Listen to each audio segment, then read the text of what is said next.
Nothing in the Dark. Yes, that was a joy. I think that may have been the first one I did. I think it was.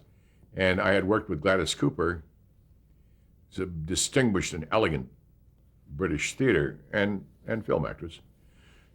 And she was playing an old lady in this Nothing in the Dark who feared death, and she was barricading herself in this basement of this Greenwich Village apartment.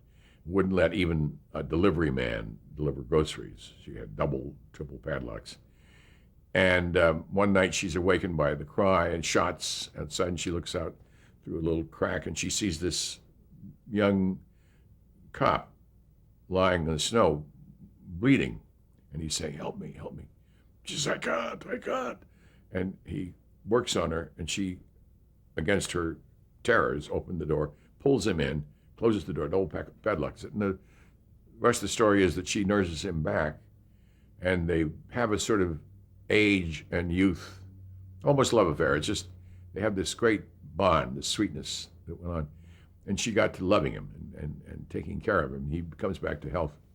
And then one day she's going to get a new cup of tea for him. He's lying on the couch, but he's sitting up now. He's sitting couched on pillows. And she goes over to get more tea, and she looks in the mirror, and he's not there. And she turns around, and when she looks, he's there. When she looks in the mirror, he's not there. She says, something's going on.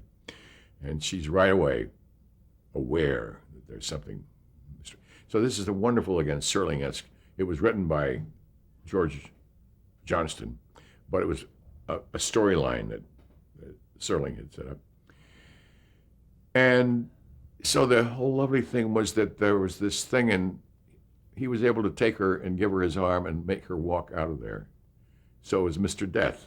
This was this beautiful young man had charmed her into fearlessness, and they walk off in their kind of love down the street, and she's gone with Mr. Death.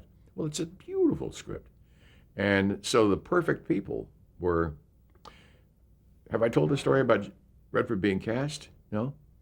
I had Gladys, with whom I had worked in the theater, and also, I think by that time in a television show. But I loved her, and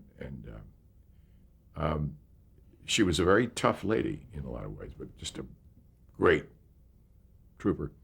So I needed this young man to play Mr. Death, and I'd seen something I called Ethel Moynett, who was the casting director, who was an old friend of mine from back to the Pasadena Playhouse days when I was a teenager. And she was the casting director and a co-producer on Twilight Zone.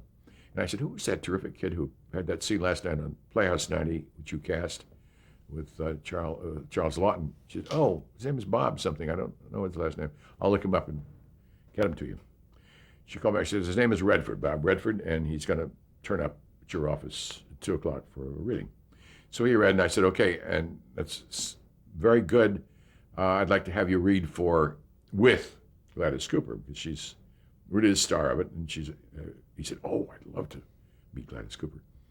So he came back, and they read together, and I could see the lovely light of lechery in her eyes. She looked at him. He was a very attractive young man, and he was delightful in it. And he fell in love with her in a curious way. So there's this chemistry that developed in the reading. And I said, thank you very much, Mr. Edford. We'll let you know. And he walked out the door, and the minute the door was closed, she reached over and says, darling, get him for me. It's really tigress about to pounce. It was just lovely.